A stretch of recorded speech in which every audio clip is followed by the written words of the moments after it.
Bonjour à toutes et à tous et bienvenue sur ce nouveau webinaire Patrimoine 24 qui aura ce mois-ci pour thème l'investissement en Chine. Grande gagnante de la mondialisation des 40 dernières années, la Chine a dans un passé récent marqué l'esprit des observateurs par sa capacité à tirer profit de la crise sanitaire. L'empire du milieu a ainsi accéléré ses gains de part de marché dans nombre de secteurs économiques ces derniers mois, au point de ressortir au début d'année dans l'esprit des investisseurs comme le grand vainqueur par chaos de la crise économique. Pour autant, le retour en force de l'autoritarisme chinois et le cas Evergrande ont pu jeter l'opprobre sur l'attractivité nouvelle dont les marchés nationaux, actions comme dette locale, bénéficient encore au T1 dans l'esprit des observateurs de marché. Quelle mouche a donc piqué Xi Jinping? Assiste-t-on réellement à un virage stratégique majeur? Quelle place accorder à la Chine dans les portefeuilles? Nous tenterons de répondre à ces questions ô combien cruciales dans ce webinaire à l'aide des différents experts qui nous accompagnent aujourd'hui. Alors, ils sont au nombre de 3. Pour la maison Pictet, Frédéric Rollin. Frédéric, vous êtes conseiller en stratégie d'investissement chez Pictet Asset Management depuis 2011. Avant de rejoindre Pictet, vous étiez responsable des investissements pour une caisse de retraite. Vous avez 30 ans d'expérience sur les marchés financiers et vous communiquez régulièrement auprès des clients et des médias les convictions de marché de Pictet Asset Management. Vous êtes statisticien économiste, diplômé de l'ENSAE SEA. Frédéric, bonjour. Bonjour. Pour CPR Asset Management, Laetitia Baldeschi. Laetitia, vous êtes responsable des études et de la stratégie. Vous avez débuté votre carrière en 1994 comme économiste, successivement chez CPR Intermédiation, CPR Finance, et puis Banque CPR en 1997, et enfin chez CPR AM en 2001, avant de devenir stratégiste en 2007. Vous êtes promu responsable des études de la stratégie en 2016. Vous êtes diplômé d'un master en monnaie, banque, finance de l'université Paris 1, Panthéon-Sorbonne. Laetitia, bonjour. Bonjour. Et enfin, pour la maison des NCA, Yingying Wu. Yingying, vous êtes diplômé d'HEC originaire de Shanghai. Vous avez rejoint en 2015 l'équipe Action Croissance de DNCA Finance aux côtés de Carlo Frey et Rajat Varma. Vous avez commencé en 2021 le lancement du nouveau fonds DNCA Invest Sustainable China Equity. En juillet 2021, vous êtes sélectionné pour faire partie des Young Leaders par la France China Foundation pour la promo 2021. Ce programme Young Leaders franco-chinois réunit une trentaine de très hauts potentiels de 25 à 45 ans tous les ans, français et chinois, qui sont amenés à jouer un rôle important dans leur pays et dans les relations franco-chinoises. Ying, bonjour. Bonjour. Voilà, bonjour à tous les trois. Frédéric, avant de rentrer dans le vif du sujet, est-ce que vous pouvez nous faire un rapide update sur un autre facteur préoccupant du moment, à savoir l'inflation, et pour pouvoir nous dire un petit peu quel est l'impact de l'économie chinoise sur cette thématique? Alors aujourd'hui, les investisseurs sont très directement branchés sur la Chine, mais aussi sur les États-Unis à travers l'inflation et la Banque centrale américaine. Et ce qui est intéressant de voir aujourd'hui, c'est qu'il y a une persistance de cette inflation américaine et que cette persistance est due à ce qui se passe, en grande partie en tout cas, à ce qui se passe en Chine. La production a repris aux États-Unis et donc on peut dire qu'aux États-Unis, l'économie s'est normalisée, mais pourtant il y a un manque aujourd'hui de biens qui continue d'être très cruel et qui fait monter les prix, aux États-Unis. Donc on voit déjà que les fermetures en Chine et dans d'autres parties de l'Asie poussent l'inflation américaine plus haut et finalement mettent pression sur la Fed. Et puis ce que je trouvais aussi peut-être intéressant de remarquer, c'est que on a eu déjà des taux longs américains beaucoup plus bas, entre guillemets, qu'ils ne le devraient, c'est-à-dire que les modèles sur l'économie américaine ne l'indiquent. C'était plutôt en 2015 où on a eu un gros rallye sur les obligations, c'était en 2018, et puis finalement, après une légère hausse des taux, on se retrouve avec une tendance plutôt baissière, ou en tout cas stabilisée sur les taux américains. Et dans les trois cas, c'est des inquiétudes sur la Chine. Au fond, la Chine est une part importante de l'économie globale. Quand la Chine tousse, peut-être l'économie globale va-t-elle s'enrhumer, et c'est la raison pour laquelle des investisseurs, à ce moment-là, se reportent sur les obligations américaines et, de l'autre côté, du coup, donnant un petit peu de souffle à la Banque centrale américaine qui peut commencer à mettre en place une politique monétaire peut-être un petit peu moins accommodante, tout en continuant de bénéficier d'investisseurs internationaux qui vont chercher un abri sur les obligations américaines. Donc je dirais un double effet aujourd'hui, d'une part une pression sur les prix aux États-Unis à la hausse et d'autre part une pression à la baisse sur les obligations américaines. deux pressions contradictoires, mais qui jouent probablement assez fort, à la fois sur le moral des investisseurs, les opinions des investisseurs, et puis peut-être aussi sur les décisions de la Banque centrale américaine. Très clair. Donc, effectivement, on voit une économie mondialisée. Et pour l'investisseur qui, lui, a la conviction qu'investir sur les marchés chinois est quelque chose qu'il ne faut pas rater, Laetitia, souvent on traite comme d'une manière uniforme les actions chinoises et leurs différents indices et places de cotation. Mais il y a un certain nombre de spécificités quand même à retenir. Est-ce que vous pouvez nous expliquer un petit peu quelle est la meilleure manière et comment est-ce qu'on peut concrètement investir sur les actions chinoises? Alors, la meilleure manière, j'aimerais bien la connaître. Je peux essayer de balayer un peu les possibilités, et elles découlent toutes d'un fait important, c'est que finalement, la Chine, c'est peut-être la deuxième économie du monde, mais c'est une économie qui fonctionne avec un contrôle des capitaux, ce qui veut dire qu'il n'y a pas liberté d'entrée et de sortie du pays quand vous êtes investisseur étranger, investisseur, et puis une devise qui n'est pas convertible. Donc tout ceci crée un environnement d'investissement qui est très particulier pour cette économie chinoise. Donc on va effectivement pouvoir, si l'on a un intermédiaire qui fait partie des établissements ayant reçu des licences particulières, pouvoir investir sur des actions directement en Chine, sur le marché de Shanghai ou de Shenzhen, donc qui ont des spécificités en termes de taille d'entreprise, en termes de secteur, donc ce sont 2 marchés, domestiques, mais là, il faut donc passer par cet intermédiaire qui a une licence. Sinon, vous pouvez investir sur des valeurs chinoises qui sont directement cotées à Hong Kong. Ça, c'est une autre solution. Là encore, vous avez aussi, vous n'avez accès qu'à des valeurs, je dirais, de grande taille, sur des secteurs particuliers, alors notamment la technologie. Or, on le sait que c'est en fait, en ce moment, un peu l'œil du cyclone concernant les investissements boursiers chinois. Donc, vous voyez qu'on est contraint par nos contraintes réglementaires, je dirais. La dernière façon de jouer les actions chinoises, c'est d'aller investir sur des valeurs chinoises cotées sur les marchés internationaux. On en a beaucoup à New York. Donc là aussi, de fait, on n'a plus de risque de change, hein, puisqu'on avait, enfin, on a le risque de change dollar américain, mais non plus le risque de change sur le renminbi. Donc, c'est un autre type d'investissement. Et là encore, on a malheureusement accès qu'à certains types de valeurs chinoises. Et on peut se poser la question actuellement, compte tenu de l'environnement dont on va parler juste après, eh bien, si ce sont les bons créneaux pour investir sur les actions chinoises. Très clair. Donc, effectivement, on comprend bien les différentes manières d'adresser ce marché-là. Mais force est de constater que depuis le début de l'année, ce secteur de l'equity chinois, enfin du marché chinois sous-performe. Yingying, est-ce que vous pourriez nous dire un petit peu les raisons pour lesquelles, depuis le début de l'année, c'est un peu plus compliqué? Oui, bien sûr. Effectivement, 2021 et jusqu'à maintenant, ça a été une année compliquée pour la performance, en termes de performance boursière pour le marché chinois. Il y a multiples raisons. Tout d'abord, je pense que vous avez déjà beaucoup lu dans la presse de ce dernier temps, c'est la réglementation au travers de beaucoup de secteurs privés. Tout d'abord, commencer par l'Internet depuis l'arrêt de l'IPO de Ant Financial, donc la branche de FinTech de Alibaba.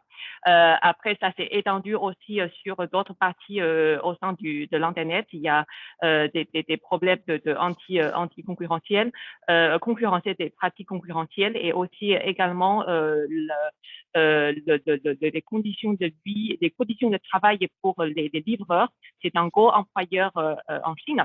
Également, il y a des questions de données, protection et la sécurité de données qui touchent également le problème de souveraineté du pays et que après ça s'est aussi étendu dans d'autres secteurs privés comme l'éducation privée et la santé.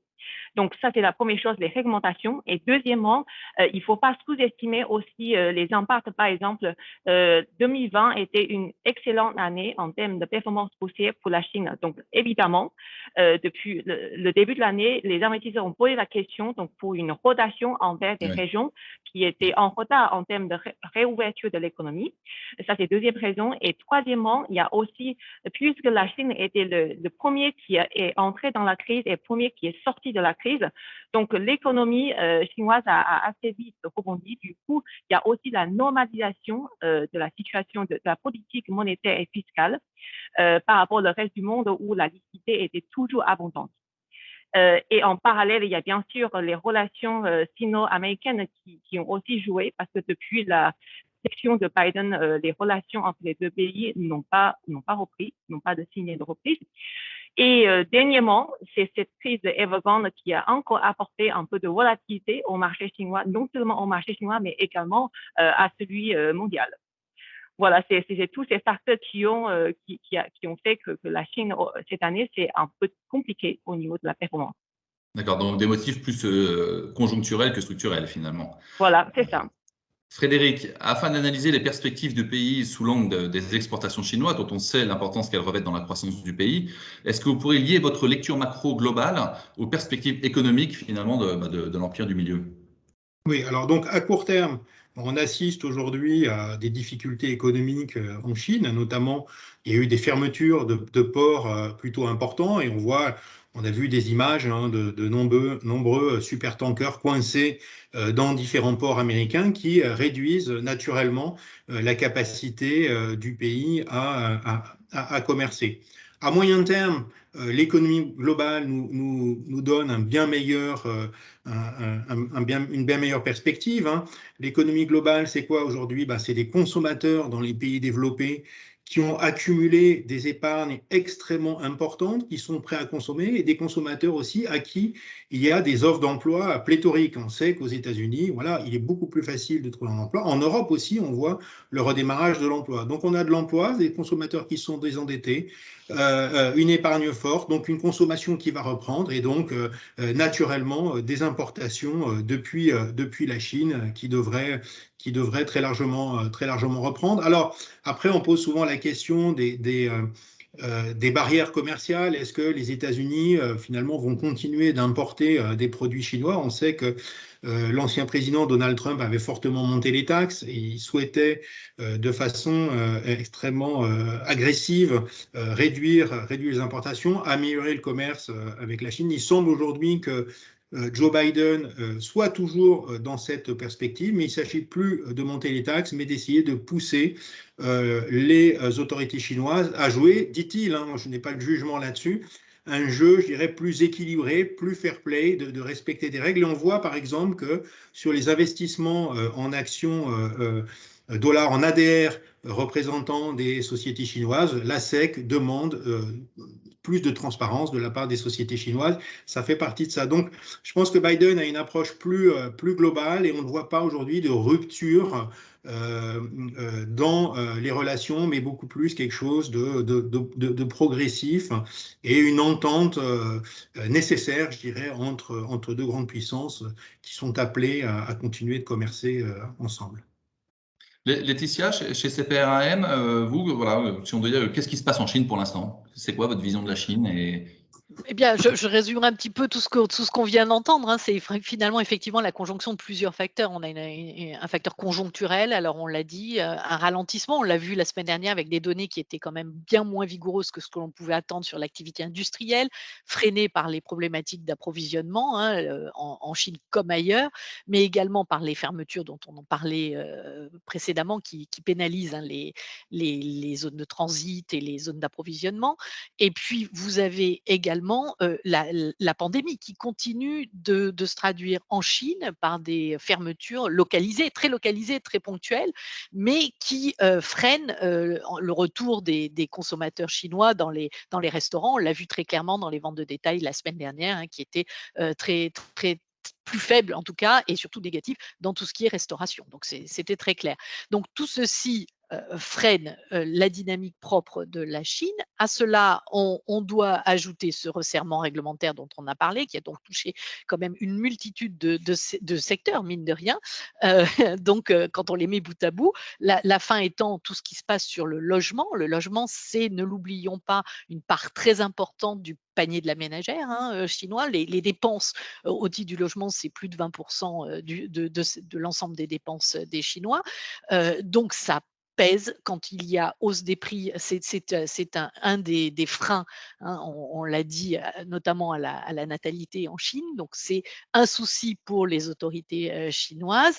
Et donc, toute cette réglementation qui vise à calmer le jeu sur les prix de l'immobilier, eh bien, ça se traduit, comme on peut le voir aujourd'hui, par les problématiques d'Evergrande, mais d'autres sociétés vraisemblablement de promoteurs et immobilier. À cela, on doit ajouter les problématiques plus structurelles. On a quand même des autorités qui visent à réduire l'endettement des entreprises. Ça, c'est pas d'aujourd'hui, hein, ça date déjà on a eu plusieurs époques, on va dire, avec la réduction du shadow banking il y a quelques années et qui revient un peu, hein, on le voit dans les derniers chiffres. Donc tout ceci freine cette dynamique chinoise et surtout ce que nous, on peut en avoir en contrepartie, je dirais, dans le reste du monde. Donc c'est une vision un peu globale. Et puis je crois qu'il faut parler aussi de la politique, mais peut-être qu'on va y revenir. Oui, on y reviendra tout à l'heure, effectivement.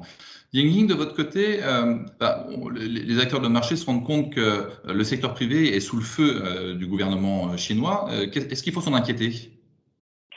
Oui, je comprends tout à fait qu'il y a beaucoup de questions qui se posent sur la tech chinoise et notamment son rôle dans l'économie, avec tout ce que nous avons lu ce dernier temps dans la presse.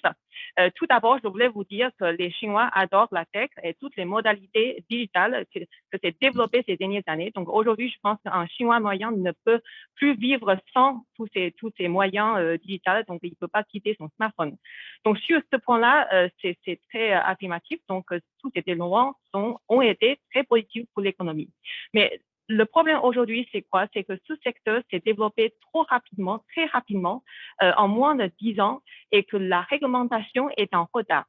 C'est un secteur qui concerne la vie quotidienne de beaucoup de monde. Il y a des milliards de plus d'un milliard de personnes qui passent les commandes tous les jours sur ces plateformes. Et aussi, il y a plein de petits et moyennes tailles de sociétés qui font leur commerce sur ces plateformes. Donc, ça, c'est absolument crucial de réglementer ce secteur. Donc, c'est maintenant que les régulateurs dans le monde entier se réveillent et commencent à traiter ce problème. Donc, le débat est live partout dans le monde. C'est juste la Chine et peut-être avancer plus rapidement sur ce front que le reste du monde. Donc, les sujets sont multiples, comme j'avais déjà un peu parlé. Donc, le découplage entre le monde de la tech et le reste de l'économie. Donc, aujourd'hui, il faut qu'on traite le problème des pratiques concurrentielles, les conditions de travail des livreurs et aussi le problème de données. Donc c'est normal que la réglementation se rattrape et que je pense que la question se porte plus sur comment dire, qu'est-ce que l'État va faire, l'État chinois va faire sur le secteur privé.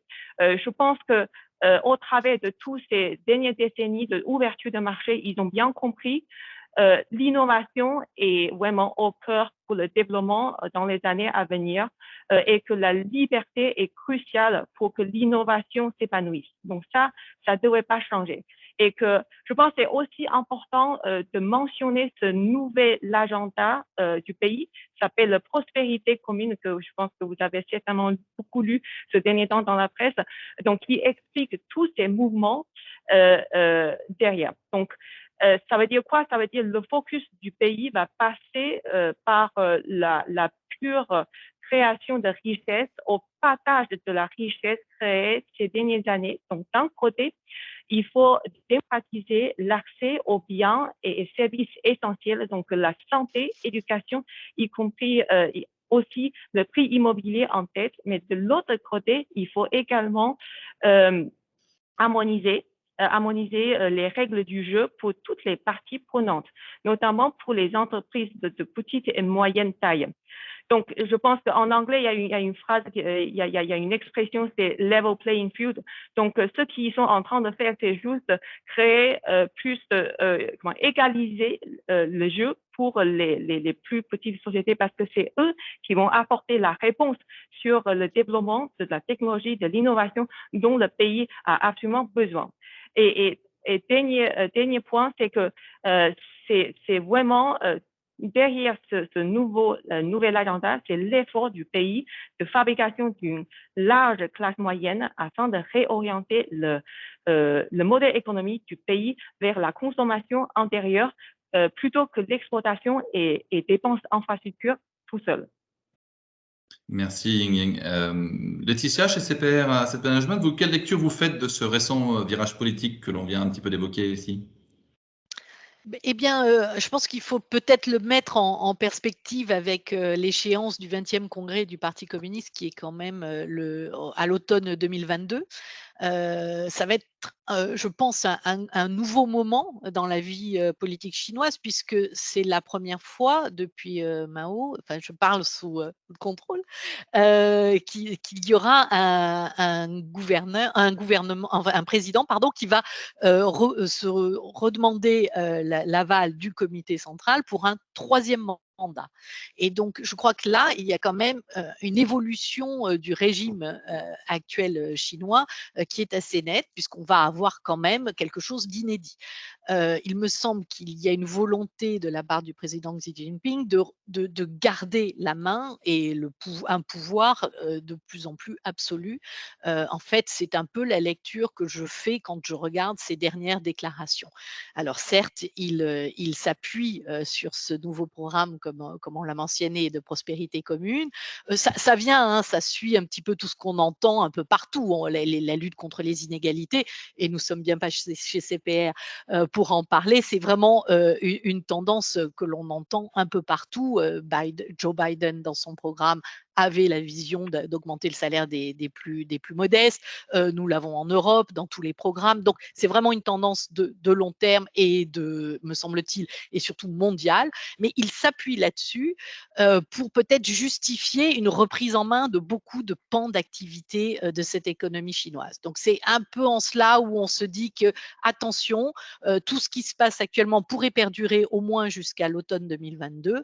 Au-delà, eh bien, allons donc savoir ce qu'il va se passer effectivement et comment on verra la suite. Il nous annoncera vraisemblablement à ce moment-là son nouveau programme pour son mandat de 5 ans.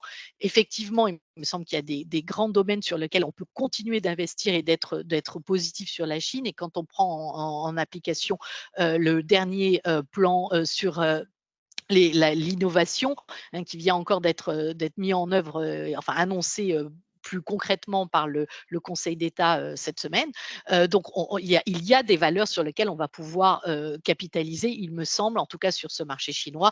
Et je pense notamment à tout ce qui est véhicules électriques, tout ce qui est green energy, toutes ces données, toutes ces innovations, les semi-conducteurs. C'est vraiment, il y a énormément de domaines sur lesquels on pourra investir, mais plutôt, je pense qu'il faudra se concentrer sur des valeurs de moyenne taille, hein, puisqu'on voit bien que tout ce qui prend trop d'ampleur et qui pourrait faire un peu d'ombre en étant avec des situations monopolistiques, eh bien, sont sous le joug des autorités.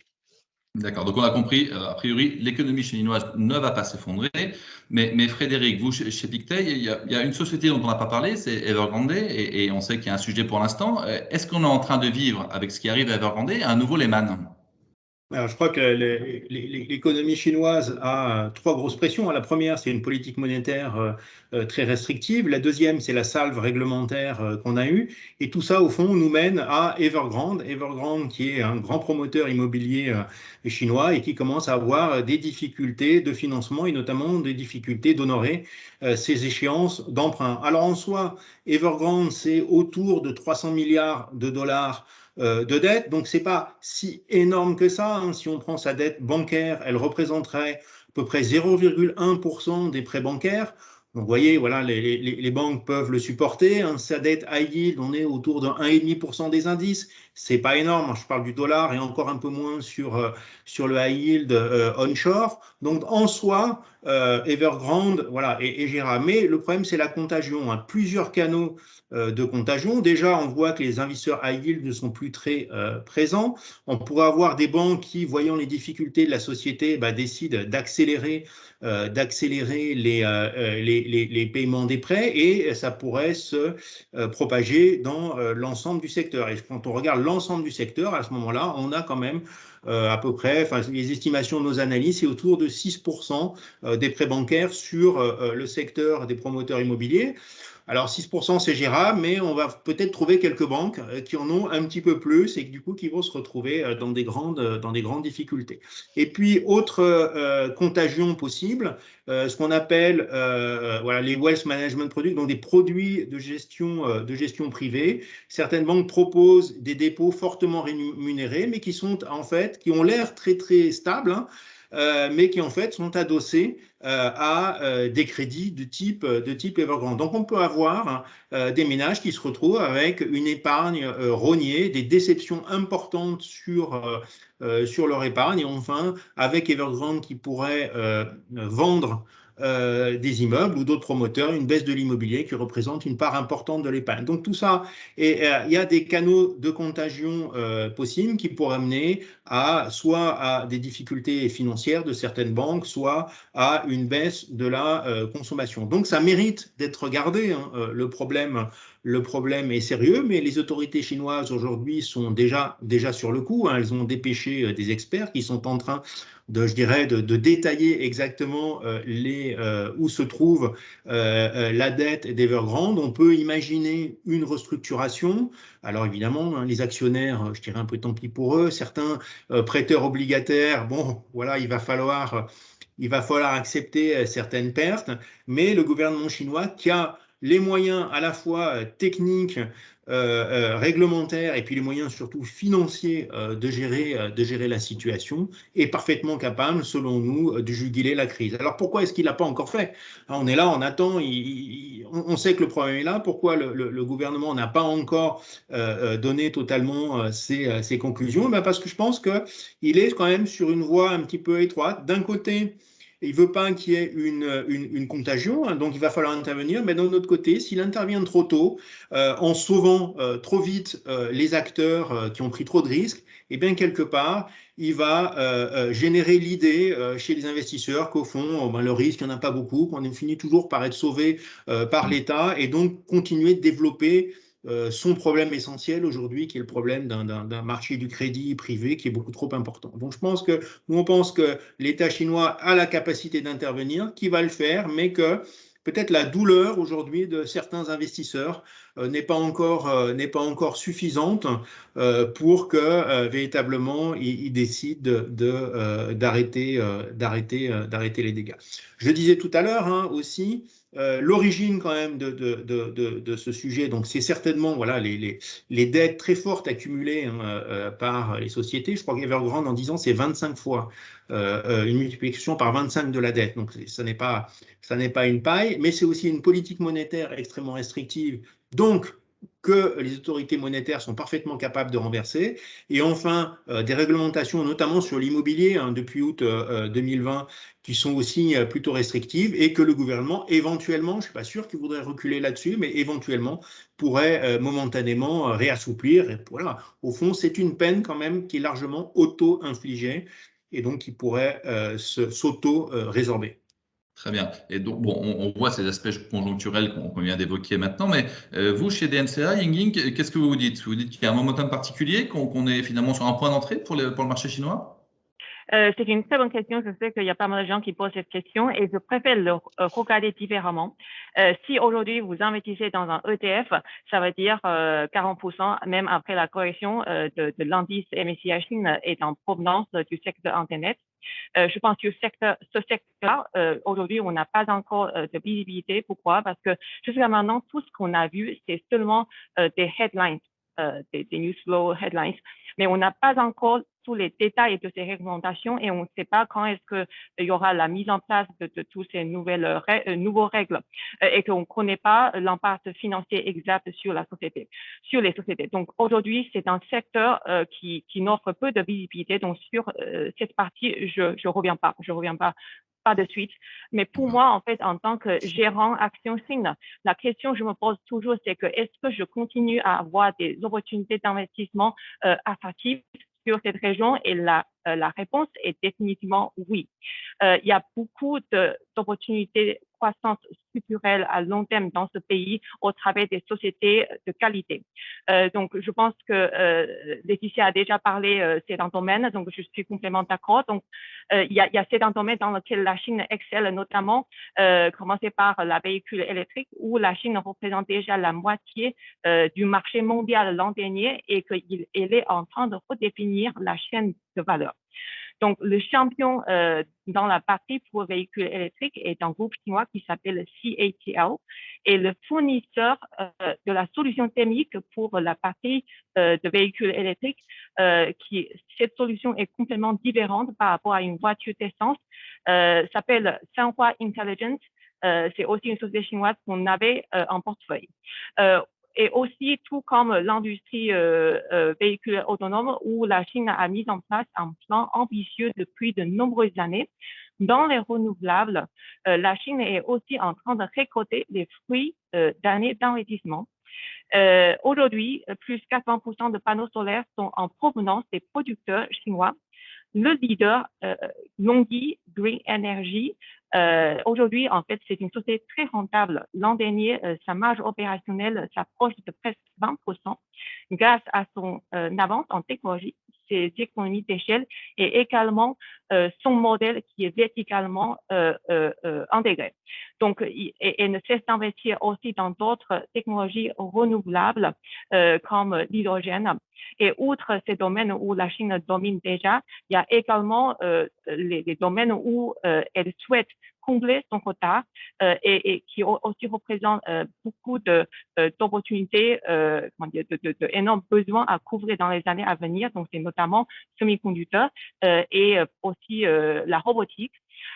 Nous aimons également beaucoup le secteur santé qui a pris beaucoup, qui s'est beaucoup corrigé cette année, parce qu'en fait, en Chine, il y a de plus en plus de sociétés innovantes dans ce domaine et également la dépense médicale par rapport aux pays développés en Chine est très en retard et je pense qu'il laisse beaucoup de potentiel pour les services et nous pensons notamment au secteur diagnostic qui peut à la fois améliorer la santé du peuple mais aussi aider à mieux contenir le coût du système santé. Donc, après la correction, je pense qu'on voit de plus en plus d'opportunités attractives qui sont auparavant jugées pour certains d'entre elles trop chères. Donc, encore une fois, investir en Chine n'égale pas investir à Tencent et Alibaba. Il y a vraiment beaucoup d'autres choses à regarder, sachant que le marché A représente 5 000 de sociétés cotées. Donc, c'est vraiment… important. Voilà, oui. Il faut juste qu'on passe du temps à aller chercher ces valeurs. Très bien, c'est très clair. Écoutez, merci à tous les trois pour tous ces éclaircissements. Peut-être en 2 mots avant de conclure, parce que le temps tourne, est-ce que vous pourriez chacun me dire dans quel fonds ou dans quelle gamme de fonds de vos maisons respectives on peut retrouver cette expertise? Laetitia, chez CPR Asset Management, on retrouve ça dans quel fonds? Alors écoutez, nous, on n'a pas une expertise directe sur un fonds dédié sur la Chine. Nous regardons la Chine dans le cadre de notre univers d'investissement. Donc évidemment, à travers nos fonds thématiques, quand on travaille sur la disruption, comme dans GDO, Global Disruptive Opportunity, on peut regarder la Chine et on peut aller chercher effectivement des pépites dont on vient de parler. Dans le fonds MedTech également spécialisé sur la santé. Nous avons également d'autres opportunités dans les fonds Climate Action où on peut effectivement également regarder les valeurs chinoises. Pour le moment, nous sommes très prudents sur la Chine. Nous prenons de temps en temps une position sur ce pays propre dans le cadre de notre gamme de gestion diversifiée dans la gamme des fonds croissance. Mais comme je viens de le dire, nous sommes plutôt prudents et attendons de voir quelles vont être les mesures effectives de régulation mises en place par les autorités dans les prochains mois et surtout de voir comment l'économie chinoise réagit à cette phase de ralentissement et quelle est sa capacité de rebond à moyen terme avant de reprendre une position sur ce marché chinois. Très bien, merci Laetitia. Frédéric, vous allez nous parler de Pictet Mandarin peut-être? Oui, Pictet Mandarin. Alors, la situation de la Chine aujourd'hui renforce nos convictions à moyen terme. C'est plus de productivité, par exemple en évitant les monopoles. C'est plus de stabilité en aidant, en sécurisant les ménages et donc en favorisant la consommation. Donc une croissance potentielle à moyen terme qui est meilleure, mais de la volatilité à court terme parce que ces ajustements entraînent une certaine instabilité économique temporaire. Donc, Pictet Mandarin, donc, pour moi, répond assez bien à cette idée. C'est un fonds qui, dans notre jargon, on va appeler directionnel long short, pardonnez-moi. Donc, ça veut dire qu'il va essayer de battre les indices chinois, mais dans le cadre, grâce à une gestion active, notamment long short sur les actions, dans le cadre d'une volatilité beaucoup plus faible. Alors, je ne sais pas si on peut parler de performance directement, mais c'est un fonds qui, depuis sa création en 2016, depuis sa création, bat largement, bat les indices de référence, mais surtout dans le cadre d'une volatilité beaucoup plus faible, à peu près la moitié, pas loin de la moitié des indices chinois, un peu plus que la moitié. Pour exemple, depuis le début de l'année, le fonds affiche en euros une performance positive de 6%, alors que les indices sont plutôt entre moins 3 et moins 4. Voilà, tout ça grâce à une gestion active, mais qui vise quand même à bénéficier à moyen terme de la performance des indices chinois et, si possible, faire plus. Très bien, merci. Yingying chez DNCA, donc ce nouveau fonds lancé en janvier 2021, DNCA Invest Sustainable China Equity? Oui, tout à fait. Donc, ce fonds, c'est un fonds pur stock picking et conviction pour vraiment trouver des sociétés de qualité et croissance. Donc, on a lancé au début de l'année et c'est également un fonds qui respecte les critères ESG. Donc, voilà, c'est un fonds signe qualité croissance et ESG. Très bien, très clair. Et je ne peux pas m'empêcher de devoir citer ce fameux disclaimer que les performances passées ne présagent pas des performances futures. Écoutez, merci à tous les trois. C'était éminemment intéressant. Je ne doute pas que les conseillers qui nous écoutent sauront se rapprocher de vos différentes équipes de distribution pour savoir où trouver ces fonds et éventuellement approfondir les échanges à ce sujet. Merci beaucoup à vous trois. Et puis, je vous souhaite à toutes et à tous une très bonne fin de journée. Merci. Merci.